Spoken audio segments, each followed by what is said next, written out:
Hello. On this presentation, we are going to talk about the Fukushima disaster, which was one of the biggest and worst disaster that happened in history. This accident occurred on March 11th, 2011, at in Japan, and it was triggered by a massive 9.0 magnitude earthquake, which was followed by a devastating tsunami.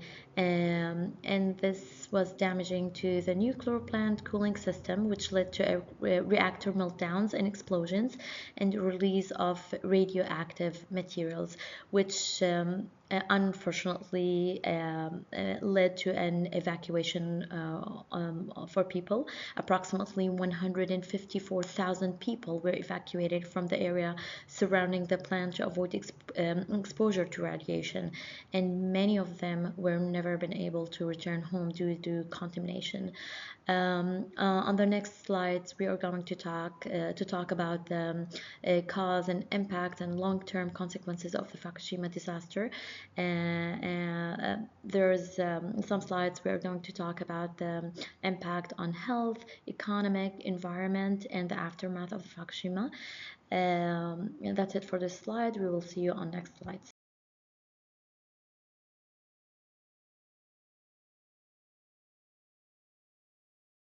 So on this slide, we are going to talk about the environmental impact of the Fukushima in Japan. So the impact of the disaster was very extensive, and it will present for decades. So the contamination of air, water, soil, and ecosystem has led to significant challenges in agriculture, fisheries, and wildlife. So the radiation concern of the food chain, especially seafood agriculture product, it was a very significant issue for local communities and global markets. The testing and safety measures are in place to reduce exposure, but it has a really bad impact, and the food and both people and animals were evacuated to reduce the risk of exposures. On this slide, we're going to talk about the health impact the Fukushima had on people. So the nuclear disaster had many health effects, including cancer risk, mental health, chronic disease, and evacuation issues for people.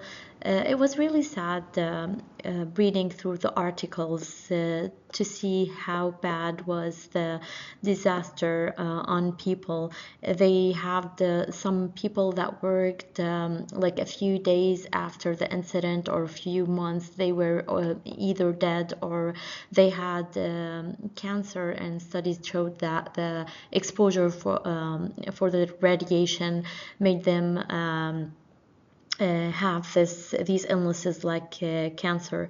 So the risk of the widespread of cancer now, it's low for the most of the population, but it remains relatively monitored because the health care assessments, they are still studying on the years to come if there is any risk on for the Fukushima disaster, or if there's any radiation still exists. So sadly, the Fukushima disaster had another bad impact on economy. So after the Fukushima disaster, all the Japanese 54 nuclear reactors were temporarily shut down, and this caused a significant distribution in energy supply. And government imposed stricter and safety regulations on nuclear plants, making it very difficult and costly for many reactors to restart. And as of now, only a few plants have resumed operation, while others they remained permanently closed. Another impact on economy was the massive cleanup operation. So the removing of the radioactive soil and the cleaning of the damages after the Fukushima was really costly, and the cost was around 187 billion. This was really a high number, and it had a really long-term economic ramification, and it's still unfolding. Hi, my name is Christina Petway, and for my section of the Fukushima disaster, I will start by looking at the Fukushima deaths. So, while the Fukushima disaster did not result in a large number of direct radiation related deaths, with only one confirmed case of lung cancer attributed to radiation, its broader consequences were severe. With over 2,000 deaths have been indirectly linked to the disaster, most of them among vulnerable populations such as the elderly who faced immense stress during the evacuation. More than 164,000 residents were forced to leave their homes, disrupting medical care and causing significant psychological trauma.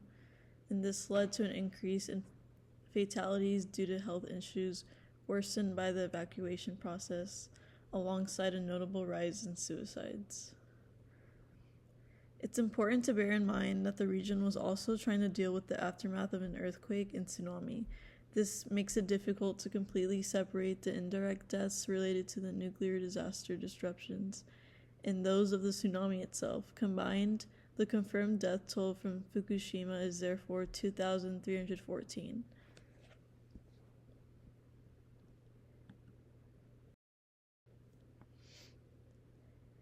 And next, international response and aid. So the international response to the Fukushima disaster was swift and multifaceted. Countries from around the world, including the US, South Korea, and China, contributed financial aid and relief supplies to help Japan manage the immediate crisis. The disaster also prompted many countries to reevaluate their nuclear safety policies. For instance, Germany decided to phase out its nuclear energy program, while Switzerland postponed any new nuclear projects. The International Atomic Energy Agency, also known as IAEA, played a key role, sending experts to Japan to assist with decontamination, radiation monitoring, and long-term safety measures. Additionally, international researchers continue to collaborate with Japanese scientists to study the environmental and health impacts, ensuring that lessons learned from Fukushima help improve nuclear safety worldwide.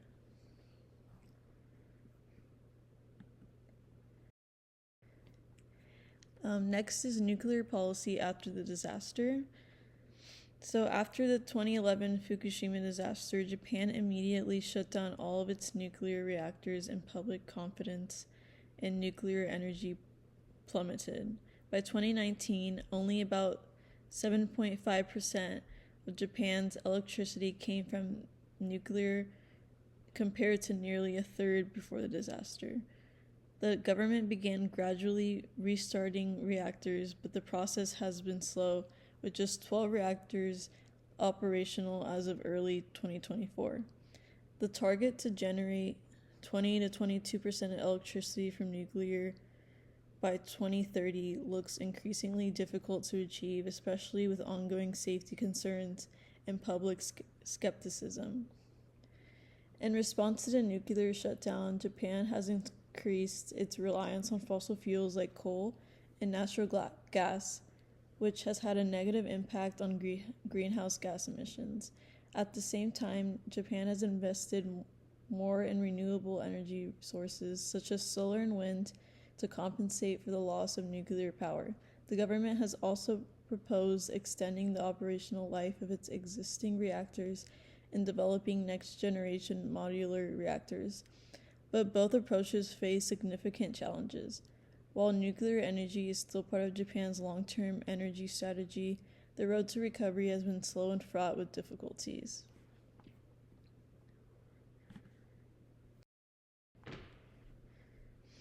Next is supported documents. So the Fukushima disaster generated a vast amount of documentation from international organizations, the Japanese government, and scientific communities.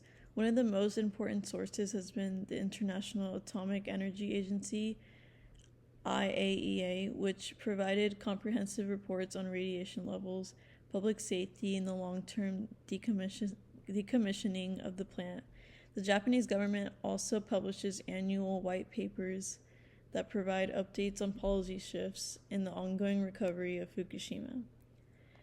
In terms of health impacts, the World Health Organization, also known as WHO, has conducted thorough studies that assess the potential radiation exposure to the population, finding a low risk of cancer in the broader population. Meanwhile, TEPCO, the company responsible for the Fukushima plant, regularly releases reports on decontamination and the management of contaminated water. Finally, numerous scientific studies continue to examine the disaster's long-term environmental and health effects, helping guide policy and recovery efforts.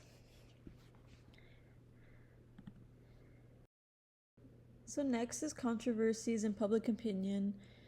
So the Fukushima disaster sparked a range of controversies, beginning with the widespread criticism of the Japanese government's initial response. Many felt the evacuation process was disorganized and the communication with the public was inadequate, causing confusion and fear. This event reignited debate around the issue of nuclear energy in Japan. While some believe that nuclear power is crucial for the country's energy independence, others, fueled by post-disaster fears, strongly oppose its continued use.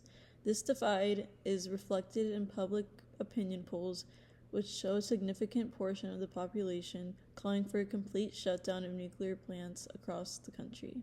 Legal battles over responsibility and compensation have also been ongoing.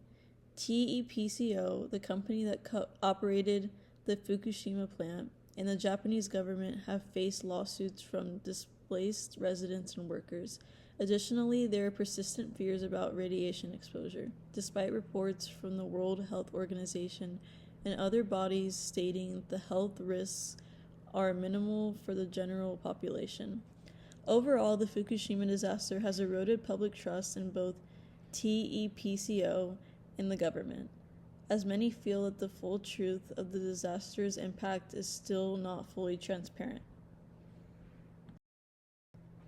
And lastly, this leads us to Fukushima today. Today, more than a decade after the Fukushima disaster, the region is still grappling with its aftermath. The Fukushima Daiichi nuclear power plant remains in the process of decommissioning, a task that is expected to take several decades to complete. While radiation levels in most surrounding areas have dropped significantly, enabling the lifting of many evacuation zones, only about 30,000 former residents have returned to their homes. Many others still reluctant, citing ongoing concerns about safety. One of the most conscientious issues is the management of contaminated water at the site. The release of treated radioactive water into the Pacific Ocean, which began in 2021, has drawn significant international and local opposition. Although the Japanese government and scientists have declared the water safe after treatment, concerns about the long-term environmental impact persist. On a broader level, Fukushima has left a lasting imprint on Japan's energy policy. While some nuclear plants have restarted, public opinion remains deeply divided, with an increasing push towards renewable energy sources to reduce reliance on nuclear power. And below in the slide, you will be able to view YouTube videos showing the Fukushima nuclear plant 12 years after the catastrophic meltdown. Thank you for listening to our presentation over the Fukushima disaster.